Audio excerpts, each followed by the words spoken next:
Praise the lord. యేసుక్రీస్తు నామములో మీ అందరికీ శుభములు తెలియజేస్తూ ఉన్నాం. ప్రతిరోజు ప్రభు సన్నిధిని ఈ కార్యక్రమానికి మిమ్మల్ని అందరినీ కూడా ప్రేమపూర్వకంగా ఆహ్వానం తెలియజేస్తూ ఉన్నాం. ఈరోజు మనం ధ్యానించుకోబోయేటువంటి వాక్య ధ్యానం ఏంటంటే నిర్గమకాండం 15వ అధ్యాయం 1 నుంచి 13 వచనాల వరకు మనం ధ్యానించుకొని పోతున్నాం. నిర్గమకాండం 15వ అధ్యాయం 1వ వచనం చదువుకుందాం. అప్పుడు మోషేయు ఇశ్రాయేలీయులను యెహోవాను గూర్చి ఈ కీర్తన పాడిరి. యెహోవాను గూర్చి గానము చేసేదము, ఆయన మిగుల అతిశయించి జయించెను. గుర్రమును దాని రౌతును ఆయన సముద్రంలో పడద్రోసెను. ప్రార్థించేద్దాం. స్తోత్రం దేవా, సర్వోన్నతుడా, ఈ యొక్క వాక్యం ద్వారా నాతో మాతో మాట్లాడమని, ప్రతి వారిపై నీ ఆత్మ అభిషేకమును కుమ్మరించమని మా రక్షకుడు ప్రభువైన యేసుక్రీస్తు వారి నామమున ప్రార్థించి పరిశుద్ధాత్మ సహాయం అడుగుచున్నామా పరమ తండ్రి, ఆమేన్. ప్రియమైనటువంటి సహోదరి స్నేహితులరా, ఇక్కడ మనం 15వ అధ్యాయం 1, 2, 3, 4, 5 వచనాలు చూసినట్లయితే, యెహోవాయే నా బలము, నా గానము, ఆయన నాకు రక్షణ,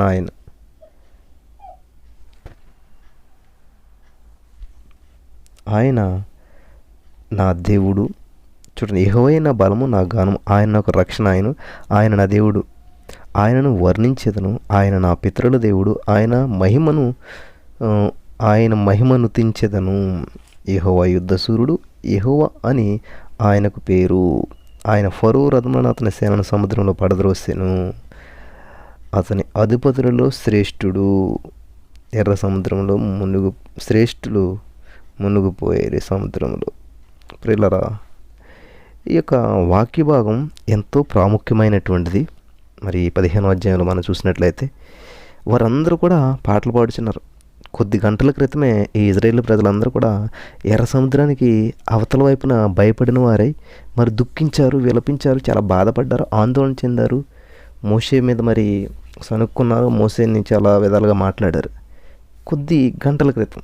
కానీ ప్రస్తుతం ఆనందంతో నాట్యం చేయొచ్చు, పాటలు పాడుచున్నారు.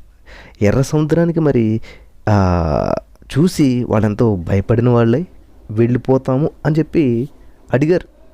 ఎవరిని? మోషే గారు. సముద్రం చూసి భయపడిపోయారు, వెళ్ళిపోతామేమో అన్నారు. ఇప్పుడు ఏం చేస్తున్నారు? ఆనందంతో సంతోషంతో మరి గాన ప్రతిగానాలు చేస్తూ ఉన్నారు. ప్రియమైనటువంటి సహోదరి స్నేహితులారా, ఎందుకని దేవుడు బైబిల్ గ్రంథంలో ఇటువంటి సంఘటనలు రాయించి పెడతా ఉంటుంటాడంటే నిజంగా మన స్వభావం అంతే కదండి. సమస్య వచ్చినప్పుడు చాలా కృంగిపోతుంటుంటాం, దాని మీద విజయం వచ్చినప్పుడు చాలా పొంగిపోతూ ఉంటుంటాం. అందుకనే దేవుడు ఏం చేశాడంటే 1 కొరింథీ 10:11 ఒక విషయాన్ని మనకి గుర్తు చేస్తూ ఉంటుంటాడు. ఈ సంగతులు ఎందుకు జరిగాయంటే, ఈ సంగతులన్నీ దుష్టాంతములుగా వారికి సంభవించి యుగాంతమందున్నటువంటి మనకు బుద్ధి కలుగుటగా వ్రాయబడిను. 11వ వచనం చూశారు కదా ప్రియమైనటువంటి సహోదరి స్నేహితులారా. మరి అలాగే ఈ 1 కొరింథీ 10వ అధ్యాయం 1, 2, 3 వచనాలు కొడుతున్నట్లయితే, సహోదరులారా, ఈ సంగతి మీకు తెలియకుండా నాకు ఇష్టం లేదు. అదేదనగా మన పితరులందరూ మేఘము క్రింద నుండి వారందరూ సముద్రంలో నడిచిపోయిరి. అందరూ మోషేని బట్టి మేఘములోను సముద్రములోను బాప్తీసం పొందిరి. ఎవరినంటే మోషేని బట్టి. అందరూ ఆత్మ సంబంధమైన ఒకే ఆహారమును పూజించిరి. ప్రియులరా, ఈ వచనానికి అర్థం ఏమిటి? మోషేని బట్టి బాప్తీసం పొందారని చెప్పబడింది ఏంటి ఇక్కడ అంటే, మోషేలోనికి బాప్తిజం పొందారు. ఇదేంటి వారు 6 నెలలు అని మనకి ప్రశ్న వస్తుంది. మోషేని బట్టి బాప్తిజం పొందడం ఏంటి, మోషేలోకి బాప్తిజం పొందడం ఏంటి అని చూసినట్లయితే, వారు ఆరినటువంటి నేల మీద నడిచారు కదా. మరి వారి మీద ఒక నీటి బొట్టు కూడా పడలేదంట, ఒక నీటి చుక్క కూడా పడలేదు. మరి ఈజిప్ట్ వారు అయితే ఆ నీళ్ళలో మునిగిపోయారు. ఇజ్రాయేల్ మాత్రం మేఘం కింద సముద్రంలో మోషేలోకి బాప్తీసం పొందారు. అనగా వారందరూ మోషేతో సంయుక్తపరచబడ్డారు, మోషేతో ఏకీభవించారు. బాప్తిజం అనేటువంటి మాటకు అర్థం ఏంటంటే సంయుక్తత. మరి ఈ సాధారణంగా బాప్తిజం అనేటువంటి సంస్కారం నీటిని గురించింది. మరి నీటి బాప్తిజం కూడా చాలా ముఖ్యమైనదే. మరి ఈ నీటి బాప్తిసము పరిశుద్ధాత్మ బాప్తిసమునకు సంకేతము. గమనించాలి ప్రియులారా. మరి అది యేసుప్రభు వారితో, యేసుక్రీస్తుతో మనల్ని ఏం చేస్తుందంటే సంయుక్తపరుస్తుంది. మనల్ని అందరినీ కూడా క్రీస్తుతో ఉంచుతుందన్నమాట. అయితే ఇశ్రాయేలీలు మోసేలోనికి ఏ విధంగా బాప్తిసం పొందారు అనంటే మోసేతో తమను తాము సంయుక్తపరుచుకున్నారు. వారు మోసే ద్వారా మరి ఈ యొక్క ఎర్ర సముద్రాన్ని దాటిపోయారంటండి. హల్లెలూయా. హెబ్రీ పత్రిక 11 అధ్యాయం 29 చూసినట్లయితే, విశ్వాసమును బట్టి వారు పొడి నేల మీద నడిచినట్లు ఎర్ర సముద్రంలో బడి నడిచిపోయిరి, ఐగుప్తులు అలాగూ చేయజూచి మునిగిపోయిరి. చూసారండి, ఎవరి విశ్వాసము? ఇజ్రాయేలీల విశ్వాసమా? సముద్రం దాటే వరకు వారికి బొత్తిగా విశ్వాసం లేనే లేదు. ఇజ్రాయేల్ విశ్వాసం బట్టి సముద్రంలో నడిచిపోయారు అనుకుంటాం మనం. ప్రియులరా, అసలు వాళ్ళు విశ్వాసమే లేదు. గమనించాలి. సముద్రం దాటేంత వరకు కూడా వారికి అసలు బొత్తిగా విశ్వాసం లేనే లేదంటండి. కానీ వారు మోసేతో సంయుక్తపరుచుకున్నారు. అది మోసే యొక్క విశ్వాసమే. మోసే యొక్క విశ్వాసాన్ని బట్టి వాళ్ళు ఆ ఎర్ర సముద్రం రెండుగా పాయలైతే, ఆ మోసే విశ్వాసం ద్వారా పాయలైనటువంటి రెండు పాయలుగా విభజించబడినటువంటి సముద్రం 6 నేలలో వీళ్ళు నడుచుకుంటూ వెళ్ళారు. మోసే విభజించాడు విశ్వాసాన్ని బట్టి. హల్లెలూయా. ఈ మోసే సముద్రాన్ని 2గా విభజించాడు. అలా విభజించి నడిపించాడు అనమాట వాళ్ళని. వారు ఎర్ర సముద్రం దాటగానే మోసే పాట ఎత్తుకున్నారు. హల్లెలూయా. వారు దేవుని రక్షణను కన్నులారా చూశారు. మోసేతో వారు సంయుక్తమయ్యారనమాట. హల్లెలూయా. అనగా మోషేలోకి బాప్తీసం పొందారు వాళ్ళు. ప్రియులరా, యేసుక్రీస్తును మనము స్వకీయ రక్షకునిగా అంగీకరించినప్పుడు ఆయన ఏం చేస్తారంటే, మరి మన యొక్క దాస్యం నుండి మనల్ని విమోచిస్తాడు. మరి ఆయన ఈ లోకం అనేటువంటి ఈ పాపపు ఈ ఈజిప్ట్ అనేటువంటి దాస్యంలో నుంచి మనకి ఎర్ర సముద్రం నుండి మనల్ని ఏం చేస్తాడు? దాటిస్తాడు. హల్లెలూయా. ఆయన మనకు విమోచకుడు. కాబట్టి విమోచన, విడుదల ఆయన అనుగ్రహిస్తాడు. యేసుక్రీస్తును సొంత రక్షకునిగా అంగీకరించినప్పుడు మరి ఆయన రక్షణ అనుగ్రహిస్తాడు మనకి.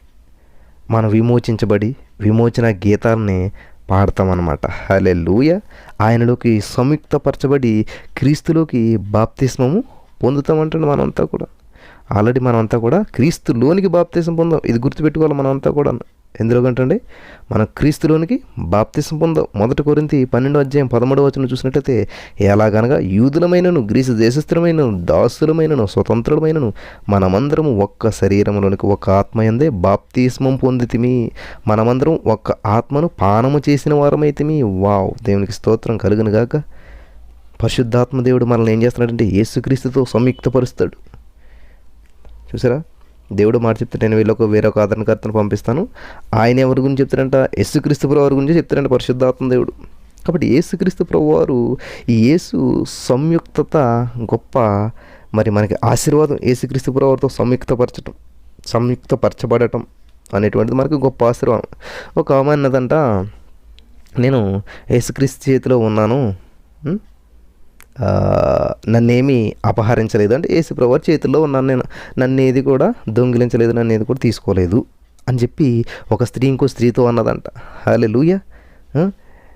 కాబట్టి నీ చేతిలో రొట్టెని నేను పాడుతుంటాం కదా, అలాగా నేను యేసుక్రీస్తు ప్రభువారి చేతిలో ఉన్నాను, నన్ను ఎవరు అపహరించలేరు అని చెప్పి అంటే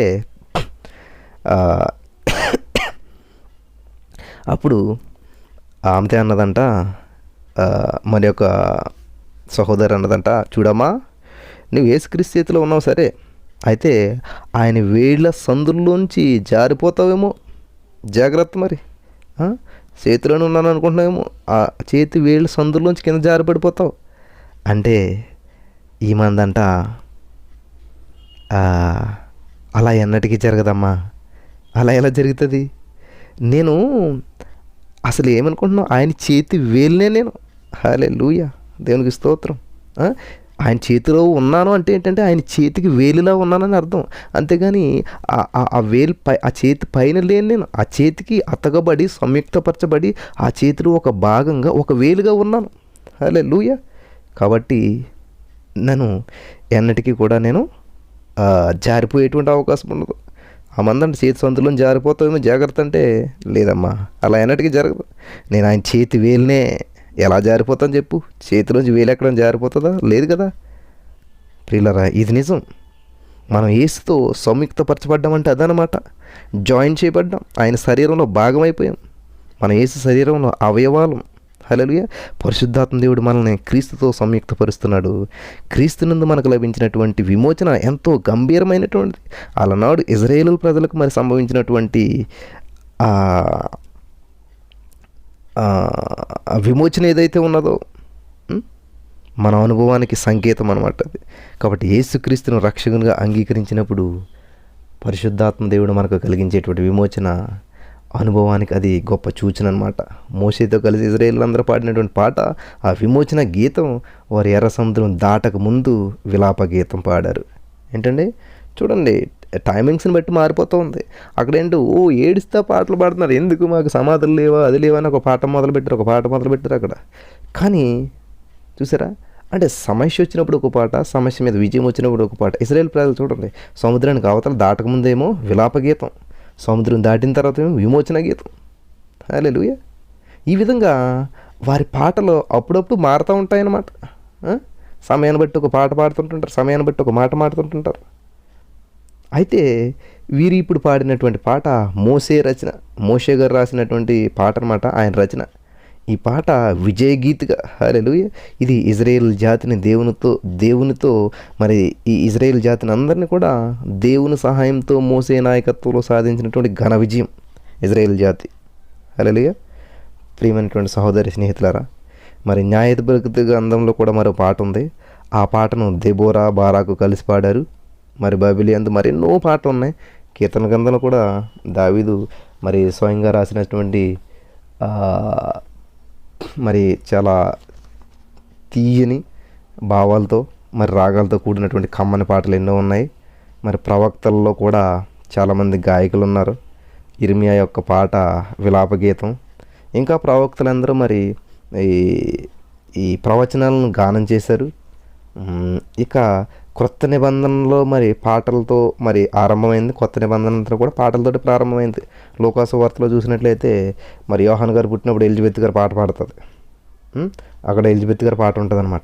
అలాగే యేసుక్రీస్తు ప్రభువు వారి తల్లి మరియమ్మ గారు, యేసుప్రభువు వారు మరి ఈ లోకరక్షకుడు కూడా మరి గురించి కూడా ఒక భక్తి పాట గీతం పాడింది ఆవిడ మరియమ్మ గారు.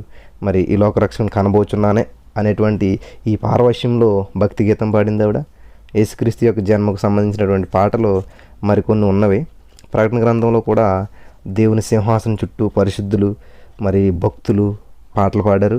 అది కొత్త పాట. మనమందరం కూడా పునరుత్థానంలో పాటలు పాడతాము. హల్లెలూయా.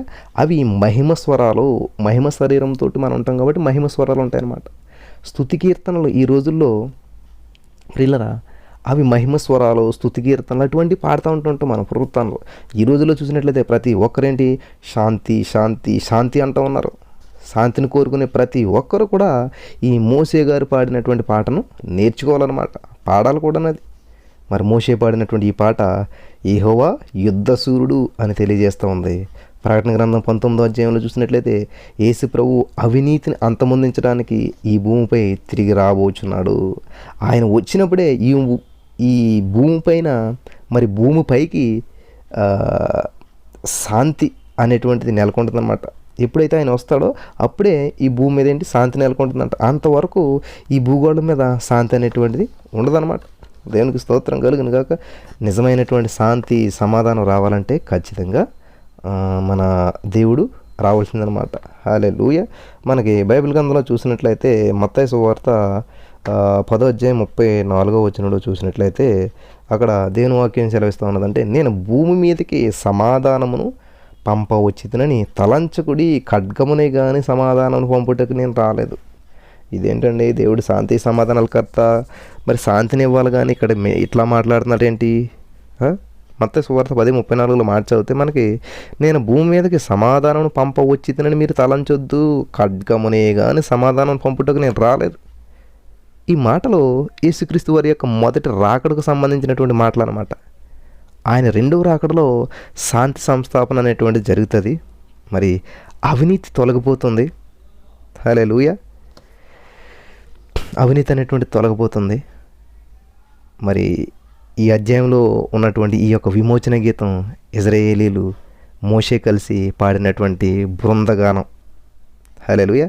ఎర్ర సముద్రం దాటి మరి వచ్చినటువంటి వీరి అనుభవాలు ఉద్రేకభరితమైనటువంటివి. దేవుని కార్యములు వారు స్వయంగా చూశారు, అద్భుతాలని స్పష్టంగా చూశారనమాట. ఈ పాట ఒక అనుభవ గీతం అనమాట. అనుభవంతో మోసే రాసినటువంటి, మరి ఆ మోసే గారు రాసినటువంటి పాడినటువంటి స్వానుభవ రచన. హల్లెలూయా, దేవునికి స్తోత్రం కలుగును గాక. చూడండి ఇక్కడ ఈ 15 అధ్యాయంలో చాలా విషయాలు మనకి దేవుడు తెలియజేస్తూ వస్తూ ఉన్నాడు. హల్లెలూయా, దేవునికి స్తోత్రం కలుగును గాక. కీర్తనల గ్రంథంలో ఒక మాట ఉన్నది, మనం చూద్దాం. 106వ కీర్తనలో మనం చూసినట్లయితే 12వ వచనంలో దేవుడు ఏం చెప్తున్నాడంటే, అప్పుడు వారు ఆయన మాటలు నమ్మరి ఆయన కీర్తిగానం చేసి. ఎప్పుడు సముద్రం దాటిన తర్వాత అంటే ప్రియులారా, దేవుడు అద్భుతం చేసిన తర్వాత, దేవుడిని చూసిన తర్వాత నమ్మటం అనేటువంటిది అది వేరు. చూసి నమ్మిన వారి కంటే చూడక నమ్మిన వారు ధన్యులు అని చెప్పి దేవుని వాక్యం సెలవిస్తూ ఉంది. యెషయా గ్రంథం 12వ అధ్యాయం 5వ వచనం చూసినట్లయితే, యెహోవాను గూర్చి కీర్తన పాడుడి, ఆయన తన మహాత్యమును వెల్లడిపరచెను, భూమి అందంతటను ఇది తెలియబడును. హల్లెలూయా, దేవునికి స్తోత్రం కలుగును గాక. కీర్తనల గ్రంథంలోనే 18వ కీర్తనలో మనం చూసినట్లయితే 1వ వచనం, యెహోవా యెహోవా నా బలమా, నేను నిన్ను ప్రేమించుచున్నాను అని చెప్పి అక్కడ మనకి కనిపిస్తూ ఉంటుంటుంది. హల్లెలూయా, దేవునికి స్తోత్రం కలుగును గాక. అలాగే పాత నిబంధన గ్రంథంలో మనం చూసినట్లయితే యెషయా గ్రంథం 12వ అధ్యాయం 2వ వచనం మనం చూసినట్లయితే, ఇదిగో నా రక్షణకు కారణభూతుడు ఒక దేవుడు, నేను భయపడక ఆయనను నమ్ముకొనుచున్నాను. యెహోవాయే నాకు బలము, ఆయనే నా కీర్తన కాస్పదము, ఆయన నాకు రక్షణాధారమాయను. హల్లెలూయా, దేవునికి స్తోత్రం కలుగును గాక. కాబట్టి ఆయనే మనకు రక్షణాధారం అంట. హల్లెలూయా, దేవునికి స్తోత్రం. మన ప్రియమైనటువంటి సహోదరి స్నేహితులారా, దేవుడు అంటే భయభక్తులు లేనటువంటి అహంకారాలను పడగొట్టేందుకు, న్యాయం సత్యం నిలబడేందుకు దేవుడు పోరాడతాడు. చివరికి న్యాయమే నెగ్గుతుంది అంటుంటారు కదా. కాబట్టి మన దేవుడు న్యాయవంతుడు, న్యాయాన్ని నిలబెడతాడు. హల్లెలూయా.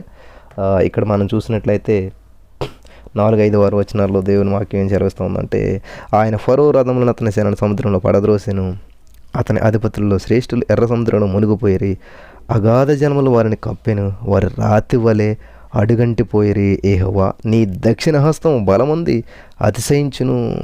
హల్లెలూయా, దేవునికి స్తోత్రం కలుగును గాక. ఇప్పుడు ఏం చేస్తున్నారంటండి, ఇజ్రాయేలీల దృష్టిలో ఈజిప్ట్ అనగా బానిసత్వం. ఇప్పుడు ఇజ్రాయేలీల దృష్టిలో ఈజిప్ట్ అంటే బానిసత్వం, లోకం, నిస్సహాయత, నిరాశ. హల్లెలూయా. ఇప్పుడు మరి ఇజ్రాయేలీలు వియుక్త ప్రజలు. హల్లెలూయా. ఈ పాటలోని భావం ఏంటంటే విమోచన అనమాట. ఇది ఐగుప్తీయుల దేవతల మీద దేవుడు తీసుకున్నటువంటి కఠిన చర్య, తీర్పు. ఇప్పుడు వారు ఏమి పాడుచున్నారు వినండి ప్రియులారా. మరి 15 అధ్యాయం 7, 8, 9, 10, 11, 12, 13 వచనాల వరకు మనం చూసినట్లయితే, నీ మీదకి లేచువారిని నీ మహిమాతిశయం వలన అణచివేయదు, నీ కోపాగ్ని రగులజేయు, అది వారిని చెత్తవలే దహించును, నీ నాసికారంధ్రముల ఊపిరి వలన నీళ్లు రాశిగా కూర్చబడిన ప్రవాహములు కుప్పగా నిలిచెను, అగాధ జలముల సముద్రం మధ్య గడ్డగట్టెను, తరి మీదను కలుసుకునేది అని దోపు చొమ్ము పంచుకునేదను, వాటి వలన నా ఆశ తీర్చుకునేదను, నా కత్తి దూసేదను, నా చెయ్యి వారిని నాశనం చేయనని శత్రువు అనుకునను. నీవు నీ గాలిని విసరజేసితివి, సముద్రం వారిని కప్పిన వారు మహా అగాధ జలమైన నీళ్ళలో సీసం వలె మునిగిపోయారు. యెహోవా వేలుపులతో నీ వంటి వాడెవడు, పరిశుద్ధతను బట్టి నీవు మహనీయుడు, స్తుతికీర్తనను బట్టి పూజ్యుడవు, అద్భుతములు చేయువాడు, నీ వంటి వాడెవడు, నీ రక్షణ హస్తము సాపితివి, భూమి వారిని మ్రింగివేసిన, నీవు విమోచించిన ఈ ప్రజల నీ కృపచేత తోడుకొని పోయిరు, నీ బలము చేత వారిని నీ పరిశుద్ధ ఆలయమునకు నడిపించితివి. హల్లెలూయా, దేవునికి స్తోత్రం కలుగును గాక. చూసారా నా ప్రియమైనటువంటి సహోదర స్నేహితులారా, దేవుడు ఎంత అద్భుతమైనటువంటి విషయాలని మనకి ఇక్కడ తెలియజేస్తూ ఉన్నాడు. చూసారా. హల్లెలూయా. మనకి కీర్తనల గ్రంథంలోనే ఒక మాట ఉన్నది, చూద్దాం. కీర్తనల గ్రంథం 78వ కీర్తనలో చూసినట్లయితే, కీర్తనల గ్రంథం 78వ కీర్తన 49, 50 వచనాలు మనం చూసినట్లయితే, ఆయన ఉపద్రవము కలుగజేయు దూతల సేనగా తన కోపాగ్ని ఉగ్రతను మహోగ్రతను శ్రమను వారి మీద విడిచెను, తన కోపమునకు ఆయన త్రోవ చదును చేసెను.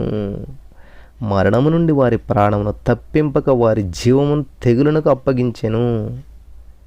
చూసారా ప్రియమైనటువంటి సహోదరి స్నేహితులారా, ఐగుప్తుని గురించినటువంటి విషయాలని దేవుడు ఎట్లా చెప్తూ ఉన్నాడు. మరి యెషయా గ్రంథం 5వ అధ్యాయం 24వ వచనంలో కూడా మనం చూసినట్లయితే, సైన్యములకు అధిపతి యెహోవా యొక్క ధర్మశాస్త్రం నిర్లక్ష్య పెట్టుదురు, ఇజ్రాయేలు యొక్క పరిశుద్ధ దేవుని వాక్కును తృణీకరించుదురు, కాబట్టి అగ్నిజ్వాల కొయ్యకాలను కాల్చివేయనట్లు ఎండిన గడ్డి మంటలో భస్మమగినట్లు వారి వేరు కుళ్ళిపోవును, వారి పువ్వు ధూళి వలె పైకెగిరిపోవును. ఈ విధంగా చాలా విషయాలు మనకి కనిపిస్తూ ఉన్నాయి. ప్రియులరా, ఇక్కడ 11వ వచనంలో మనం యెహోవా వేలుపులు నీ వంటి వాడెవరు అని చెప్పి ఇక్కడ చూస్తూ ఉన్నాడు. కాబట్టి ఈ రోజుల్లో ఉన్నట్టే ఆ కాలంలో కూడా దేవుళ్ళు, ప్రభువులు అనిపించుకునేటువంటి వారు చాలామంది ఉండేవారు. ప్రస్తుతం ఎలాగైతే మరి ఎవరికి వారికి దేవుళ్ళు ఉన్నారు. ఒక మనిషికి కౌంట్ చేస్తే దేవుళ్ళు అంట 2-3 కూడా వచ్చేటువంటి అవకాశాలు చాలా కనిపిస్తున్నాయంట. అంటే అంతమంది దేవుళ్ళు ఈ లోకంలో ఉన్నారు.